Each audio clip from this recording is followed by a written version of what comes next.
प्यारे विद्यार्थियों, नमस्कार। महापर्व दशहरा के बाद आज फिर उपलब्ध हुए हैं आपके लिए जो जैव विविधता एवं संरक्षण का पाठ था। उसमें हमने विविधता के कारणों और संरक्षण के लिए जो उत्तरदायी संस्थाएं हैं उनके बारे में बताया था। आज हम डिस्कस करते हैं संकटग्रस्त जातियों की अवधारणा, कंसेप्ट ऑफ एंडेंजर्ड स्पीशीज। कौन कौन सी जातियां हैं जिन्हें हम एंडेंजर्ड या संकटग्रस्त श्रेणियों में रख सकते हैं? पहली, उन्हें हम कई सारी श्रेणियों में बांटते हैं। सबसे पहले जीवों के वर्तमान और भूतकालीन भविष्यों के आधार पर समष्टियों की संख्या में कमी। ये जो दिखाई दे रहे हैं हमें समष्टियों की संख्या में कमी, या फिर प्राकृतिक आवासों की स्थिति, या फिर किसी जाति के जैविक महत्व के बारे में, ये सब पॉइंट हमें जो अवधारणा है उसके प्रति आकर्षित कर रहे हैं कि कौन सी विशेष स्थितियां हैं जो हमारी संकटग्रस्त जातियों को विभिन्न कैटेगरी में डिवाइड करके उनको रखा करके उनका अध्ययन करने के लिए मजबूर कर रही हैं। कौन कौन सी कैटेगरी में हम एंडेंजर्ड स्पीसीज को बांट सकते हैं या संकटग्रस्त जातियों को बांट सकते हैं? उसमें सबसे पहली है विकट संकटापन जातियां। विकट संकटापन यानी जो महासंकट के स्थिति में है, या तो वो अभी जस्ट 10, 20, 50 वर्षों में विलुप्त हो जाएंगी, या फिर वो विलुप्त होने के कगार पे हैं, अभी 2, 4, 5 वर्षों में भी विलुप्त हो सकती हैं। ऐसी जातियों को हम विकट संकटापन जातियां कहते हैं। इसके अंतर्गत विश्व भर में लगभग 935 जंतु जातियां हैं। अलग अलग संघों की अलग अलग स्थिति है। लगभग 10% स्तनधारी, 9% पक्षी, 15% सरीसृप। ये ऐसे जंतु हैं जो लगभग 935 स्पीसीज इनकी ऐसी हैं जो बहुत जल्दी ही विकट संकटापन स्थिति में है, यानी विकट स्थिति में है, कभी भी खत्म हो सकती हैं, कभी भी विलुप्त हो सकती हैं। दूसरा, संकटग्रस्त जातियां। इस श्रेणी की वे जातियां हैं जो जिनकी जनसंख्या बहुत तेजी से घट रही है। कभी भी बहुत तेजी से घटने का मतलब तो ये है कि कभी भी समाप्त हो सकती है, उसका कोई निश्चित टाइम नहीं है।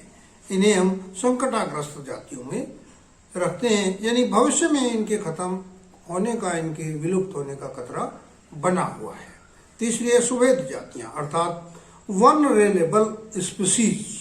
सुभेद जातियां कौन सी जातियां? इस श्रेणी में उन जातियों को रखा गया है जिनकी संख्या अभी तो पर्याप्त मात्रा में है, लेकिन कुछ समय बाद ये हमें दिखाई नहीं देंगी। जैसे कस्तूरी हिरण, हिमालय का कस्तूरी हिरण, हिमालय के छछूंदर इसी श्रेणी में आते हैं। अब पर्याप्त मात्रा में हमें दिखाई दे रहे हैं, लेकिन ऐसा लगता है कि बहुत जल्दी ये हमारे बीच से विलुप्त हो जाएंगे। चौथे प्रकार की हैं दुर्लभ जातियां, अर्थात ऐसी जातियां इस श्रेणी में रखी गई हैं जो पहले से ही संसार में जिनकी संख्या बहुत कम थी, लेकिन अब और भी कम होती जा रही है। तो ऐसी जातियों को, स्पीसीज को दुर्लभ जातियों की यानी कि रेयर स्पीसीज की श्रेणी में रखा गया है। इसमें आपका जंगली भैंसा, हाथी भी इसी श्रेणी में आ रहे हैं। बहुत ज्यादा मात्रा में थे, लेकिन अब स्थिति अनकंट्रोल्ड होती जा रही है, धीरे धीरे समाप्ति की ओर जा रही है।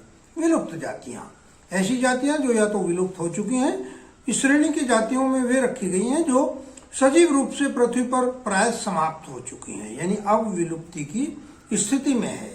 अब से कुछ समय पहले ही थी, जैसे मॉरिशस के डोडो के बारे में जिक्र किया था हमने, गुलाबी सिर वाली बत्तख के बारे में जिक्र किया था भारत की, और हिमालयन कुचेल के बारे में जिक्र किया था। तो ये ऐसे पक्षी हैं जो अभी पिछले 10, 15, 20 वर्षों में ही विलुप्ति के कगार पर पहुंचे हैं, विलुप्त हो चुकी हैं ये जातियां। नेक्स्ट, संकट मुक्त जातियां। ऐसी जातियां जिन पे अभी तक तो कोई संकट नहीं है, अर्थात परिपूर्ण फल फूल रही हैं, लेकिन ऐसा लगता है कि कुछ समय बाद उनके भी स्थिति खराब हो जाएगी और उनके भी विलुप्त होने का खतरा बना हुआ है। तो ऐसी जातियों को हम संकट मुक्त जातियों में रखते हैं। और लास्ट प्रकार की, 8वीं प्रकार की है वही कुछ ऐसी भी जातियां हैं जिनके आंकड़े हमें उपलब्ध नहीं है। ऐसी हमने रेड डाटा बुक में आंकड़े उपलब्ध नहीं करके एक कैटेगरी बनाई है, जिसमें हमें उनके आंकड़े ही उपलब्ध नहीं है कि वे जातियां कब कितनी मात्रा में थी, घट रही हैं, बढ़ रही हैं, या फिर वे विलुप्त हो चुकी हैं। तो ये थे संकटग्रस्त जातियों की अवधारणा के कुछ महत्वपूर्ण बिंदु, जिनके जो आधार पर हम कह सकते हैं कि जातियां कहाँ जा रही हैं, कहाँ कम्युनिटीज का विलोपन हो रहा है, कहाँ वो विलुप्त हो रही हैं, एक तरह से कौन विलुप्त होने के कगार पे हैं। अब बात आती है संकटग्रस्त जातियों की। भारत में वन्य प्राणी और संकटग्रस्त जातियों के बारे में जो विशेष बात है वो क्या है? वो है हमारे देश में जो संकटग्रस्त जातियां उनमें सबसे ज्यादा है उभयचर। संकटग्रस्त उभयचर हिमालयी सर्टिका, हिमालयी सर्टिका एक एम्फीबियंस है जो बहुत जल्दी विलुप्ति के कगार पे है। इसको बचाने की आवश्यकता, इसके संरक्षण की आवश्यकता है। संकटग्रस्त सरीसर्प में भी हमारी कई जातियां हैं, मगरमच्छ, अजगर और विषैले सर्प तथा कुछ विशेष कछुए इस श्रेणी में आते हैं जो बहुत जल्दी विलुप्ति के कगार पे हैं। भारत में संकटग्रस्त पक्षियों की भी कई जातियां हैं, जैसे समुद्री गरुड़, बांस तीतर, पहाड़ी बटेर, धनेश धूकना, सारस आदि ऐसे प्रमुख पक्षी हैं हमारे जो कुछ समय बाद विलुप्त हो जाएंगे। आने वाली पीढ़ियों को इनके बारे में पता भी नहीं रहेगा कि ये कोई पक्षी भारत में कभी थे। संकटग्रस्त स्तनी मैमल्स भी संकटग्रस्त में है, ऐसा नहीं है कि स्तनी नहीं है। और मैमल्स में तो सबसे ज्यादा जातियां हैं, बब्बर शेर, भेड़िया, बाघ, सियार, लोमड़ी, गंध पिलाव, भालू, सल्की चींटीखोर, कस्तूरी मृग, स्नेही, कुरंग, भारतीय बब्बर शेर, लाल बांगड़ा, पांडा, जंगली भेड़ और बकरियां, गिबन, हाथी, ये सब इस तरह की मैमल्स स्पीसीज हैं जो संकटग्रस्त श्रेणी में चल रही हैं। यदि इनका हमने जल्दी ही इनकी जातियों का संरक्षण नहीं किया तो निश्चित रूप से आने वाली पीढ़ियां इनको या तो विलुप्त पाएंगी या इनके दर्शनों को तरस जाएंगी। जीव जातियों की विलुप्ति, एक्सटिंक्शन ऑफ स्पीसीज, विलुप्ति किन कारणों से होती है? जीव जातियों की प्राकृतिक, एक तो प्राकृतिक विलुप्ति है। प्राकृतिक विलुप्ति क्या है? भाई उनको जो जंगलों में उनका आवास है वो उनसे छीन रहा है और ऐसी कोई सुविधा नहीं मिल रही है जिससे वो अपनी रिप्रोड्यूस करके अपनी जातियों को बढ़ा सके। एक तो ये स्थिति है। दूसरी जीव जातियों की अप्राकृतिक। अप्राकृतिक में क्या आता है कि मनुष्य ने अपने लाभ के लिए, मनुष्य ने अपने स्वार्थ के लिए जंगलों को काटना शुरू कर दिया। वनों को, जो जंगली जानवर थे उनकी छाल से अपने कपड़े बनाने शुरू कर दिए। ऐश और आराम की जिंदगी जी रहा है। मृगों के वो छाल उतार करके उसने अपने जो शोरूम है उनमें टांगने शुरू कर दिए। तो इस तरह की जो ये अप्राकृतिक परिस्थितियां थी और प्राकृतिक विलुप्ति की परिस्थितियां थी जिनके कारण ये जातियां विलुप्ति की हुई। जो अप्राकृतिक विलुप्ति की कारण थे उन सब में सबसे महत्वपूर्ण डोडो का विलुप्तिकरण हुआ। लोग बाग मांस के चक्कर में, क्योंकि उसका टेस्टी मांस होता था, मीट उसका टेस्टी होता था, तो उसके खाने के चक्कर में लोगों ने डोडो को पृथ्वी से समाप्त ही कर दिया। मॉरिशस की बात है ये। दूसरा तस्मानी बाघ और थाईलेशियन, ये भी एक धारीदार मार्सुपियल था जो पशुधन के लिए खतरनाक माना जाता था। 1930 तक मानव इसको यूज करता था, देखता था, मिलता भी था, लेकिन उसके बाद में ये दिखाई नहीं दिया। ऐसा मानव होता है कि अब ये विलुप्त है।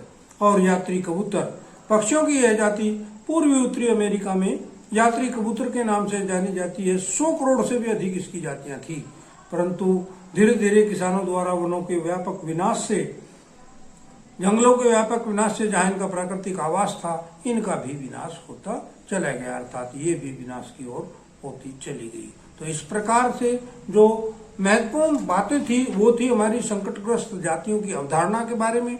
संकटग्रस्त जातियां किन कारणों से होती हैं, भारत में कौन कौन सी संकटग्रस्त जातियां हैं और कौन कौन से प्रकार से जातियां विलुप्त हो सकती हैं, उसमें प्राकृतिक और अप्राकृतिक कारणों के बारे में हमने बताया। अगले वीडियो में हम डिस्कस करेंगे रेड डाटा बुक का जिक्र और इनके संरक्षण के बारे में, जो 2 महत्वपूर्ण प्रकार के संरक्षण हैं उनके बारे में।